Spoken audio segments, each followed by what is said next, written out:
medium communications theorist once said that if a fish could talk, and you could ask a fish, what's the most obvious element of your environment, the last thing that the fish would say would be water. That's the last thing the fish would notice. And it's true about any culture. Those things that are most powerful and most obvious to an outsider don't get seen by the people swimming in that water. Americans as God's chosen people. This goes back as far as back to 1630, where John Winthrop on the Arabella, coming from England to the United States, said, "We're a city on a hill." It's not an accident that in the campaign, debates and stumps of the recent candidates, you had Barack Obama actually saying that, "We are a city on a hill," as well as Sarah Palin. Ronald Reagan said it in his inaugural address. I've spoken of a shining city all my political life, but I don't know if I ever quite communicated what I saw when I said it. But in my mind, it was a tall, proud city built on rocks stronger than oceans, windswept, God-blessed, and teeming with people of all kinds living in harmony and peace. We're a city on a hill. And so our mission is to democratize the rest of the world. We've got the best system possible. And basically people ought to pay attention to us because we know.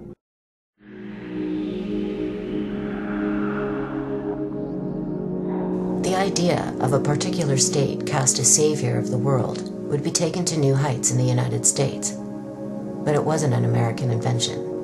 The savior motif was used as a justification for virtually every imperial intervention during the colonial era. French leaders spoke of a civilizing mission in their new colonies. British leaders spoke of bringing progress and civilized government to India. Imperial Japan spoke of unleashing an earthly paradise in Asia, while the Third Reich dreamt of a worldwide utopia.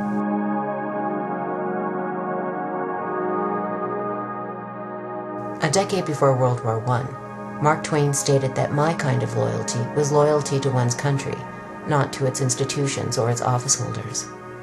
Decades later, George Orwell came to a similar conclusion, that patriotism is a devotion to a certain place and people, contrary to nationalism, which is inseparable from lust for power. This concept of patriotism remains elusive.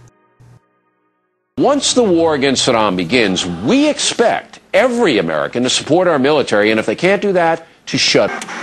Equating super-patriotism with militarism, military endeavor, military achievements, military struggles and victories, that's all supposedly a special manifestation of super-patriotism. And I argue that a real patriot wants something different for his country. He wants social justice, he wants peace and stability, he wants fairness, he wants an end to racism and sexism. He takes pride in his country's ability at social betterment rather than his country's ability to invade and knock around other countries. A real patriot feels an attachment to his country, but not at the expense of other countries. He or she may feel a special attachment to the history of his own country. He values the accomplishments of his country, like the abolition of slavery, emergence of collective bargaining and the rights of working people for a better life, the gains made by women in terms of being able to get into public life. These are the kind of things that the real patriot would value. In October 2001, George W. Bush signed into law what civil libertarians characterized as an all-out assault against the Bill of Rights. It was called the Patriot Act. During the Great War, similar bills were passed. The Espionage Act of 1917 and the Sedition Act, passed a year later, authorized huge fines and lengthy prison terms for anyone who obstructed the military draft or encouraged what was termed disloyalty to the state. The sweeping legislation was quickly put into effect. And first on the list were the Wobblies.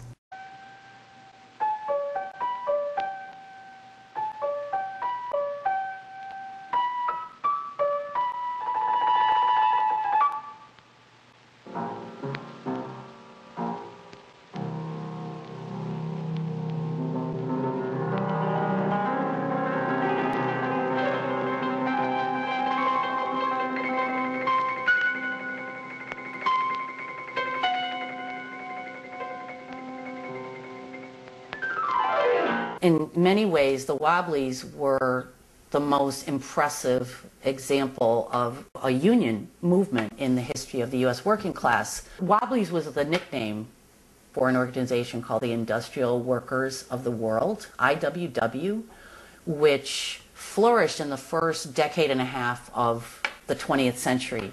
The American Federation of Labor, which was the main craft union at the time, refused to organize African Americans, immigrants, and women workers. So that meant excluding the vast majority of the working class from the union movement. Along come the Wobblies, and they set out from the beginning specifically to organize immigrants, women, African Americans alongside white workers in what they called one big union. They led some of the most successful strikes. One of their strikes was the first sit-down strike at the time. Women workers played leadership roles, something that was absolutely unheard of at the time. Their philosophy was a revolutionary philosophy. It's known as anarcho-syndicalism. A federated, decentralized system of free associations incorporating economic as well as social institutions would be what I refer to as anarcho-syndicalism, and it seems to me that it is the appropriate form of social organization for an advanced technological society in which human beings do not have to be forced into the position of tools, of cogs in a machine.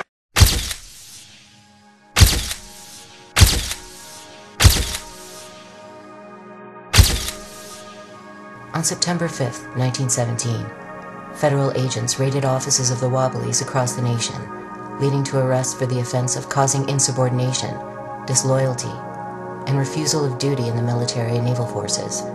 101 of the defendants were found guilty and received prison sentences up to 20 years. Wilson carried out a brutal internal repression called the Red Scare, which is the worst in American history, far worse than McCarthy, far worse than anything that's going on now. They arrested thousands of people, smashed the labor movement, heavy constraints on free expression, threw lots of people in jail, expelled all sorts of people from the country.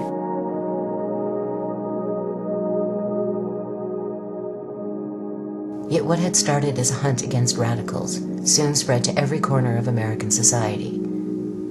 Patriots were encouraged to inform on friends and neighbors who spoke out against the war, while surveillance increased dramatically, not only by the military, but by seemingly benign institutions like the postal system. The state flourishes in time of war. The state grows stronger in time of war. The state accumulates power. The military is enhanced. The forces of repression are enhanced. War is an opportunity for the government to grow in power. By the time the war ended, the total number of deaths had reached approximately 9.7 million soldiers, with millions more suffering life-changing injuries and severe post-traumatic stress. To what end was not clear. The massive bloodshed had not made the world safe for freedom and democracy. What it had done was produce enormous fortunes for a handful of corporations and banks, while leaving the worldwide labor movement in disarray.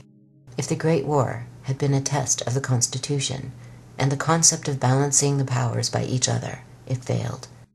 The United States Supreme Court, established in Schenck versus United States and Abrams versus United States, that the federal government could suspend constitutional rights when the nation faced, quote, a clear and present danger. Randolph Bourne, speaking of the Great War as a whole, responded preemptively with a now famous dictum. War, he said, is the health of the state.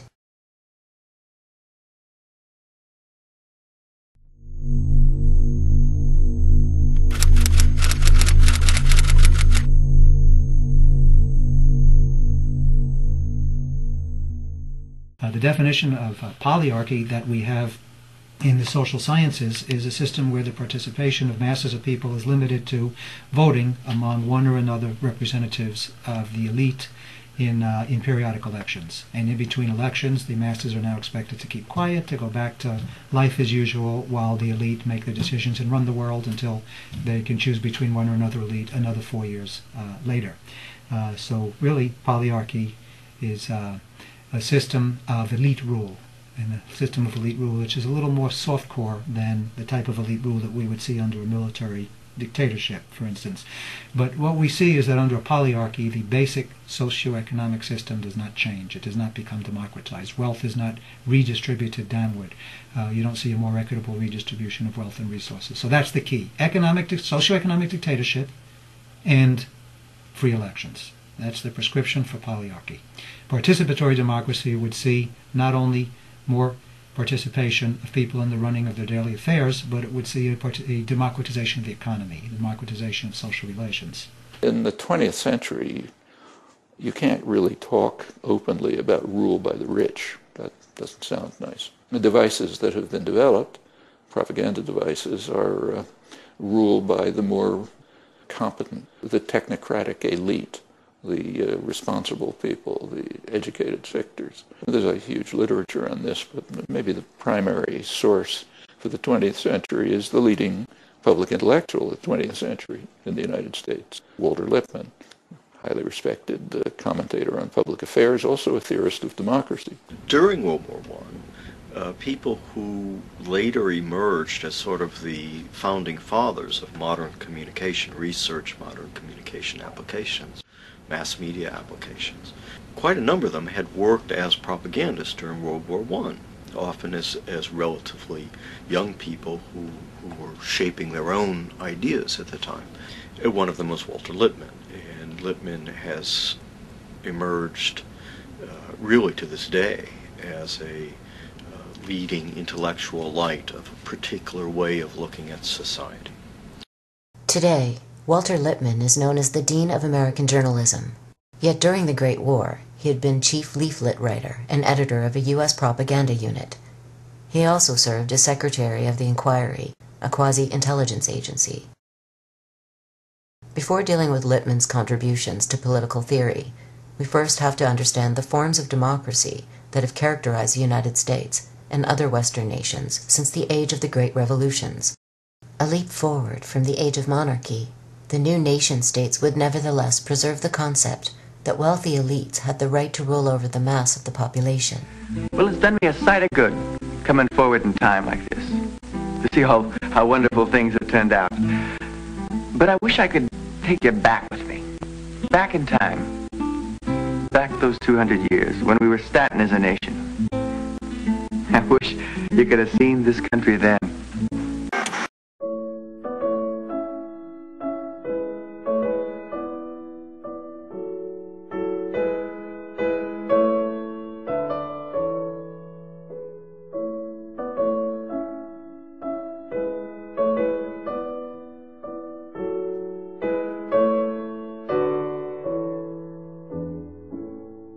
George Washington was a slave owner. James Madison was a slave owner. Thomas Jefferson was a slave owner. Importantly, Jefferson, who was the most democratic of the lot, wasn't at the Philadelphia Convention.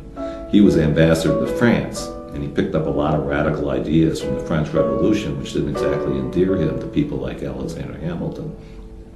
The initial divide in American politics then goes back to those roots.